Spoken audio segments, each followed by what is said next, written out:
নমস্কার বন্ধুরা, আমি সুব্রত। তোমরা দেখছো এসকেকে ওয়ার্ল্ড ইউটিউব চ্যানেল। বন্ধুরা, আজ আমরা দেখব কিভাবে আজ অর্থাৎ 6ই ডিসেম্বর 2024-এ মার্কেটের লেভেল কি হতে পারে। তো চলো সরাসরি চলে যাই কম্পিউটার স্ক্রিনে। সবার আগে আমরা দেখে নেব আজ মার্কেটের কন্ডিশন কি ছিল সেটি। আজকের যা মার্কেটের কন্ডিশন ছিল সেটা অনুযায়ী আমরা এখানে দেখব যে আজ মার্কেট কিভাবে কাজ করেছে। মার্কেট যখন শুরু হওয়ার পর থেকেই অল্প সামান্য কিছু মার্কেট আপসাইডে মুভ নেয় এবং তারপরেই একটা শার্প ফল আসে এবং সেই ফলটিতে বেশ বড় একটা ডেল্টা ক্যান্ডেল কিন্তু তৈরি হয়। তোমাদেরকে দেখাই ডেল্টা ক্যান্ডেলটি ঠিক কতটা বড় ছিল। বেশ বড়, বেশ ভলিউমের সঙ্গে কিন্তু একটা ক্যান্ডেল ক্রিয়েট করে এবং তারপর সামান্য আবার একটা পুলব্যাক নেয় এবং এই সেকেন্ড ডিভিয়েশন পর্যন্ত যায়। এটা হচ্ছে ভিব্যাপ, তোমাদেরকে বলে রাখি এটা হচ্ছে ভিব্যাপ। এটা ভিব্যাপের এটা হচ্ছে 20 SMA। আর তারপরে আমি যেটা প্লট করেছি সেটা হচ্ছে first deviation, second deviation, third deviation up সাইডে এবং ডাউন সাইডে ফার্স্ট ডিভিয়েশন, সেকেন্ড ডিভিয়েশন এবং থার্ড ডিভিয়েশন। আমাদের রুল হলো যখন আমরা দেখব যে এই ভিব্যাপে একটা শার্প ফল এসেছে, সঙ্গে মার্কেটও শার্প ফল আসবে। আর মার্কেটের শার্প ফল আসার পর যখন এই ডিভিয়েশন থেকে বাইরে চলে আসবে মার্কেট এবং তারপর সেখান থেকে যখন পুলব্যাক নেবে এবং নিয়ে সেটা যদি ফার্স্ট ডিভিয়েশনকে ক্রস করে সেকেন্ড ডিভিয়েশন পর্যন্ত যায় এবং তারপর একটা রেড ক্যান্ডেল ক্রিয়েট করে এবং সেই রেড ক্যান্ডেল বা তার পরের রেড ক্যান্ডেল যদি তার আগের যে গ্রিন আপসাইড মুভ করা ক্যান্ডেলটি ছিল সেটির লোকে ব্রেক করে, তাহলে আমরা নিচের সাইডে ট্রেড নেব। আর আমাদের জন্য জায়গা কতখানি থাকবে? আমাদের যেটা জায়গা থাকবে সেটা হচ্ছে নিচে যে লাইনটি করা থাকবে সেই লাইনটি। এই লাইনটি আমরা পাবো কি করে? এই লাইনটি পাবো হচ্ছে আমরা মার্কেটকে জাজ করে, মার্কেটে কিছু লাইন প্লট করে। সেই লাইনগুলো আমরা কিভাবে প্লট করি সেটাই তোমাদেরকে দেখাবো। তো এরপরে যেটা হয়েছিল তারপরে কিন্তু একটা বড় শার্প ফল আসে এবং দেখো ঠিক এই লাইনটি পর্যন্ত কিন্তু মার্কেট নিচে আসে। এটা একটা এরিয়া ছিল, এটা একটা ভ্যালু এরিয়ার প্লট ছিল আর এই পর্যন্ত ছিল কিন্তু ভ্যালু এরিয়ার সেকেন্ড যে ভ্যালু এরিয়ার লো ছিল সেই ভ্যালু এরিয়ার লো অবধি ছিল, সেই পর্যন্ত চলে আসে এবং তারপর আবার বেশ কিছুক্ষণ মার্কেট এখানে টাইম পাস করে এবং তারপর সামান্য কিছু আপ মুভ দেয় এবং ভিব্যাপের যেটা সেন্টার লাইন সেই সেন্টার লাইন পর্যন্ত মার্কেট আপে যায় এবং তারপর সেখান থেকে আবারও মার্কেট ব্রেকডাউন করে এবং আবারও থার্ড ডিভিয়েশন ক্রস করে মার্কেট বাইরে চলে আসে। আর যখনই মার্কেট থার্ড ডিভিয়েশন ক্রস করে বাইরে চলে আসবে তখনই আমরা দেখতে পাবো যে মার্কেটের ভেতরে নিশ্চয়ই একটা বড় ডেল্টা ক্যান্ডেল ক্রিয়েট হবে। এখানে দেখো একটা বড় ডেল্টা ক্যান্ডেল ক্রিয়েট হয়ে গেছে এবং সেখানে ভলিউমও ম্যাক্সিমাম ছিল।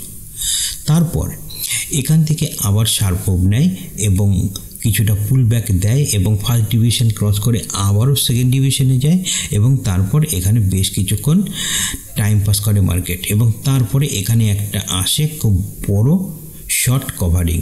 আর এই শর্ট কভারিংয়ের ফলে এই দিকে যে সমস্ত সেলার ছিল তাদেরকে কিন্তু ট্র্যাপ করা হয় আর এবং এখান থেকে শর্ট কভারিং করে মার্কেট আপসাইডে মুভ নিয়ে নেয় এবং তারপর এই যে শর্ট কভারিং চলছিল এই সময়টা যদি তোমরা মিস করে থাকো তাহলে এই শর্ট কভারিংয়ের পরে মার্কেট আবার দেখো সেম সিস্টেম আবার এই যে ফার্স্ট ডিভিয়েশন, সেকেন্ড ডিভিয়েশন এবং থার্ড ডিভিয়েশন থেকে কিন্তু মার্কেট হাইতে উপরে উঠে যায় এবং সেখান থেকে মার্কেট আবার পুলব্যাক করে এবং ফার্স্ট ডিভিয়েশনকে টাচ করে।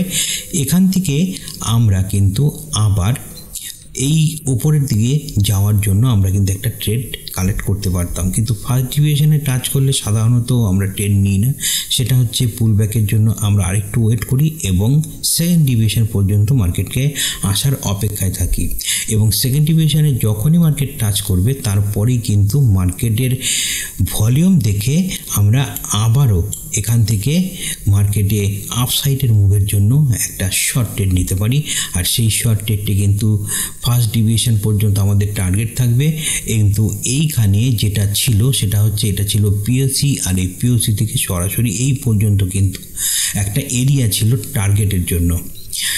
এখানে যদি আমরা এন্ট্রি নিই তাহলে আমাদের স্টপ লস রাখতে হতো ফার্স্ট ডিভিশন পর্যন্ত, আর এই পর্যন্ত স্টপ লস যদি আমরা নিতাম একটা, যদিও এটা বেশ বড় স্টপ লস, এখান থেকে সরাসরি আমাদের এই পর্যন্ত টার্গেট হতো। আর মার্কেট তারপরে কিন্তু এখানে যায় এবং তারপর আবার মার্কেট একটা শার্প ফল নেয়। তো এই ছিল আজ অর্থাৎ 5ই ডিসেম্বরের মার্কেটের পজিশন। এবারে আমরা দেখব যে আগামীকাল অর্থাৎ 6ই ডিসেম্বর মার্কেটের কি লেভেল আসতে পারে এবং সেক্ষেত্রে আমাদের কিভাবে ট্রেড নেওয়া উচিত। তো আমরা এর জন্য সবার আগে চার্টকে 30 মিনিটের চার্টে পরিণত করব এবং এখানে আমরা প্লট করব সেটা হচ্ছে মার্কেট প্রোফাইলকে অন করলাম এবং ভিভ্যাপকে আমরা এখান থেকে অফ করছি এখন দেখার সুবিধার্থে। এবং এরপরে আমরা এটা এইভাবে বড় করে দিচ্ছি চার্টটিকে। এবারে দেখো কতগুলো লাইন তোমরা কিন্তু এখানে সুন্দরভাবে দেখতে পাচ্ছ। এখানে দেখো আজ মার্কেটে একটা ডবল ডিস্ট্রিবিউশন হয়েছে। এই উপরে একটা তৈরি হয়েছে ভ্যালু এরিয়া এবং নিচে একটা তৈরি হয়েছে ভ্যালু এরিয়া।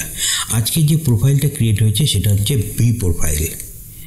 এর আগের দিন যেটা ছিল সেটা ছিল ডি প্রোফাইল এবং তার আগের দিনও কিন্তু মোটামুটি ডি প্রোফাইলই বলা যায়।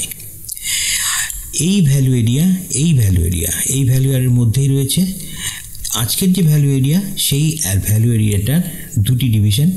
এই ডিভিশনটি এই ভ্যালু এরিয়ার মধ্যে এবং এই ডিভিশনটি অন্য ভ্যালু এরিয়ার ভিতরে। তো আমরা এক কাজ করতে পারি, এই ভ্যালু এরিয়ার সঙ্গে এই ভ্যালু এরিয়া এবং এই ভ্যালু অর্থাৎ 1, 2 এবং 3 এই 3 দিনের ভ্যালু এরিয়াকে একটা কম্বাইন্ড ভ্যালু এরিয়ায় পরিণত করি। তাহলে আমরা একটা সুন্দর লাইন পেয়ে যাব আমাদের ট্রেডিং করার জন্য। এর জন্য আমরা যেটা ইউজ করব সেটা হচ্ছে ফিক্সড রেঞ্জ মার্কেট প্রোফাইল। তাহলে মার্কেট প্রোফাইলকে আমরা ধরবো কোথা থেকে, এখান থেকে, এবং এখান থেকে নিয়ে আসবো এই পর্যন্ত এবং এখানে এনে একটা মার্কেট প্রোফাইল ক্রিয়েট করলাম। এখানে এই যে 3 দিনের মার্কেট প্রোফাইল এর মধ্যে এই যে পিওসি লাইন, এই লাইনটিকে আমরা ড্র করব। কেমন, এখান থেকে এলাম, এখানে একটা পিওসি লাইন ড্র করলাম। এই লাইনটিকে একটু মোটা করে দিই এবং এটার কালারটাকে বোঝার জন্য একটা চেঞ্জ করে দিই কালারটাকে, ঠিক আছে। তাহলে এই হলো, এইবারে আমরা এখান থেকে যে ফিক্সড রেঞ্জ ভলিউম প্রোফাইল এটাকে ডিলিট করব এবং ভলিউম প্রোফাইলকে এখান থেকে অফ করব, মার্কেট প্রোফাইলকে এখান থেকে অফ করব। তেমন তাহলে মার্কেট প্রোফাইলকে এখান থেকে অফ করলাম।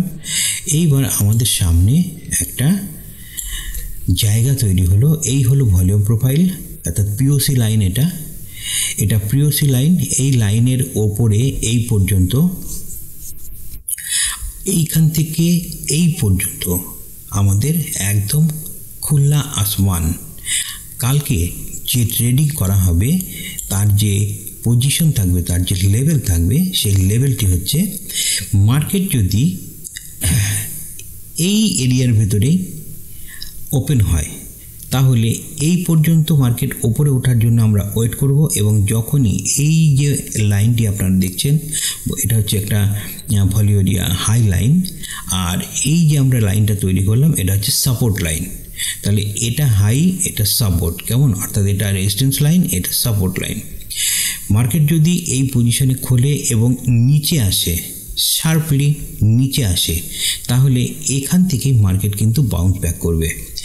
তার মানে আমাদের যে প্ল্যান হবে, মার্কেট যদি এখানে খোলে তাহলে আমরা এখান থেকে একদম শার্প ফল নেবে, হয় এখানে আটকাবে না হলে এখানে সাপোর্ট নেবে, নিয়ে সরাসরি মার্কেট কিন্তু আবার পুলব্যাক নেবে এবং তারপর এইভাবে উপরে উঠে যাবে এবং এটা হবে রেজিস্ট্যান্স লাইন। কেমন, এই হলো একটি। যদি মার্কেট এখান থেকে ওপরে অর্থাৎ 24,000 এখন আছে 745, যদি 50 পয়েন্ট ওপরে ওঠে এবং মার্কেট যদি মোটামুটি এই এরিয়াতে খোলে এবং খুলেই যদি মার্কেট ওপরে উঠেই মার্কেট এখানে এসে সাপোর্ট নেবে, এটা রেজিস্ট্যান্স লাইন রয়েছে, এখানে এসে সাপোর্ট নেবে এবং সাপোর্ট নিয়ে মার্কেট কিন্তু আবার ওপর দিকে উঠে যাবে।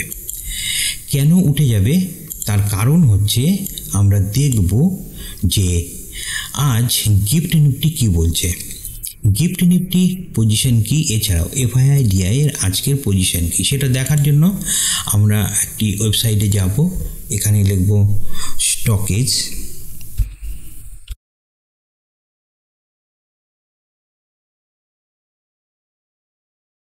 স্টকেজে যাব।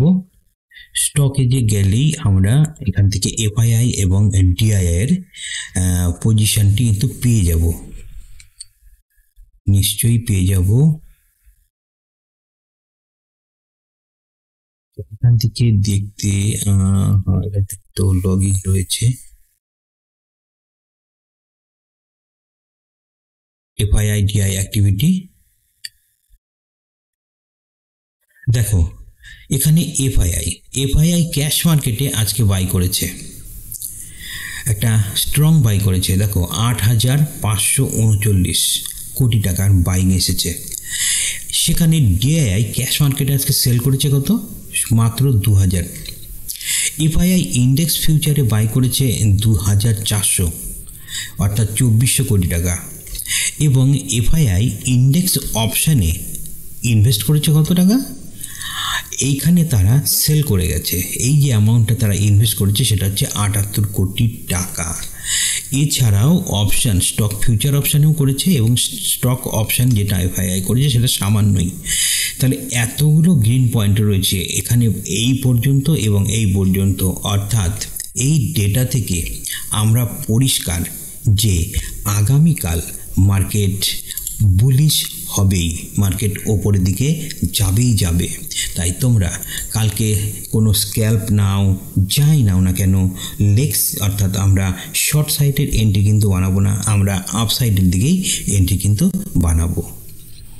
তো আশা করি তোমরা এই লেভেল থেকে পরিষ্কার বুঝতে পারছো যে আমাদের কালকের জন্য কোনো শর্ট এন্ট্রি চট করে নেওয়ার প্রয়োজন নেই। যদি এই সাপোর্ট লাইন ব্রেক করে তবেই আমরা শর্টের দিকে যাব, যদি সাপোর্ট লাইন ব্রেক না করে তাহলে কিন্তু আমরা বাইং সাইডেই থাকব। আশা করি আগামীকাল তোমাদের আজ তোমাদের এই ভিডিওর অ্যানালিসিসটা দেখার পরে মার্কেটে ট্রেড করতে খুব একটা অসুবিধা হবে না। যদি আমি সময় পাই তাহলে অবশ্যই লাইভ মার্কেটে প্রেজেন্ট থাকব আগামীকাল। দেখা হচ্ছে তোমাদের সঙ্গে এর পরের ভিডিওতে। খুব ভালো থেকো এবং সুন্দরভাবে ঠান্ডা মাথায় ট্রেডিং করো।